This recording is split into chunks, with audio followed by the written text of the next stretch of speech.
இன்றைய உணவு இன்றைய உணவு இன்றைய உணவு.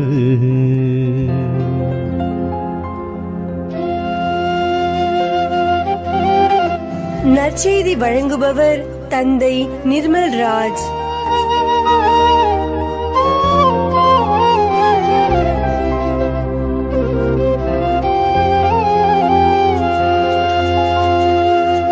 இறையேசுவில் பிரியமுள்ள சகோதர சகோதரிகளே, உங்கள் அனைவருக்கும் இயேசுவின் பெயரால் வாழ்த்துக்களையும் ஜபங்களையும் அன்போடு உரித்தாக்கிக் கொள்கின்றேன். இன்றைக்கு யோவான் நற்செய்தி 15ஆம் அதிகாரம் இறை வார்த்தைகள் 9-11 வரை நமக்கு தரப்பட்டிருக்கிறது. ஆண்டவர் இயேசு அன்பை குறித்து பேசுகிறார். அன்பில் நிலைத்திருக்க வேண்டும் என்று சொல்லிக் கொடுக்கிறார். நான் தந்தை மீது அன்பு கொண்டுள்ளேன், தந்தை என் மீது அன்பு கொண்டுள்ளார், எனவே என்னுடைய அன்பில் நிலைத்திருங்கள் என்று குறிப்பிடுகிறார். அன்பில் நிலைத்திருப்பதென்பதுதான் நம்முடைய வாழ்க்கையில் மிக முக்கியம். ஆண்டவருடைய அன்பு என்றென்றைக்குமே மாறாதது. மலைகள் நிலை சாய்ந்திடினும் குன்றுகள் அதிர்ந்திடினும் நான் உன் மீது கொண்ட பேரன்போ ஒருபோதும் அழியாது என்று குறிப்பிடுகிறார். தாய் தன் பெற்றெடுத்த பிள்ளையை மறப்பாளோ? கருத்தாங்கினவள் தன்னுடைய சேயை மறந்து போவாளோ? அவள் மறந்திடினும் என்னுடைய அன்பினால் உன்னை என்றென்றைக்கும் காப்பேன் என்று ஆண்டவர் குறிப்பிடுகிறார். அன்பிற்குரியவர்களே, ஆண்டவருடைய அன்பு நிலை மாறாதது என்று சொன்னால், அது நிலைத்திருக்க கூடியது என்று சொன்னால், நாம் ஒருவர் மற்றவருக்கு காண்பிக்கும் அன்பும் நிலைத்திருக்க வேண்டும் என்பதுதான் அவருடைய விருப்பமாக இருக்கிறது.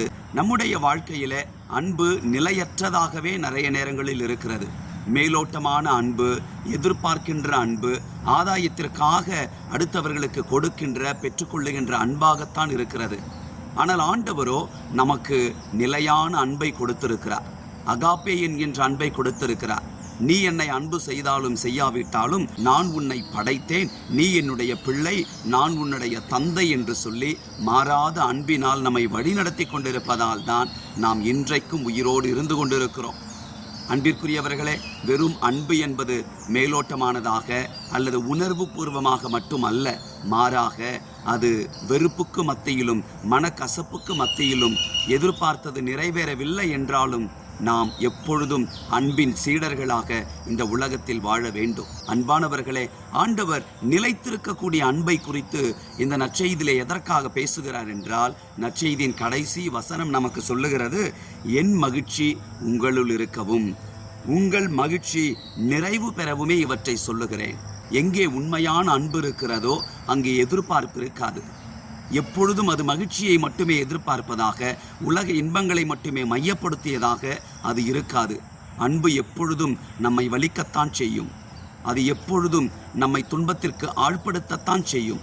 ஆனால் அதற்கு மத்தியிலே அன்பின் சாட்சிகளாய் நாம் வாழ வேண்டும். அதற்கு சிறந்ததொரு முன்மாதிரி நமக்காக சிலுவையில் தன் உயிரை ஈந்த நம் இயேசுதான். எங்கள் அன்பின் ஆண்டவரே, யோவான் நற்செய்தி 3ஆம் அதிகாரம் 16வது இறைவார்த்தையில் நாங்கள் வாசிப்பது போல, இந்த உலகின் மீது அன்பு கொண்டிருந்த நீர் உம் ஒரே திருமகனை இந்த உலகத்திற்கு அனுப்பி அவருடைய மரணத்தினால் உம்முடைய அன்பு எப்படிப்பட்டது என்பதை நீர் உணர்த்தினீரே.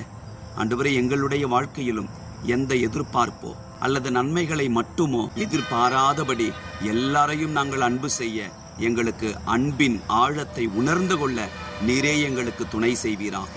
எங்கள் ஆண்டவராகிய கிறிஸ்து வழியாக உம்மை மன்றாடுகின்றோம். ஆமேன். God bless you.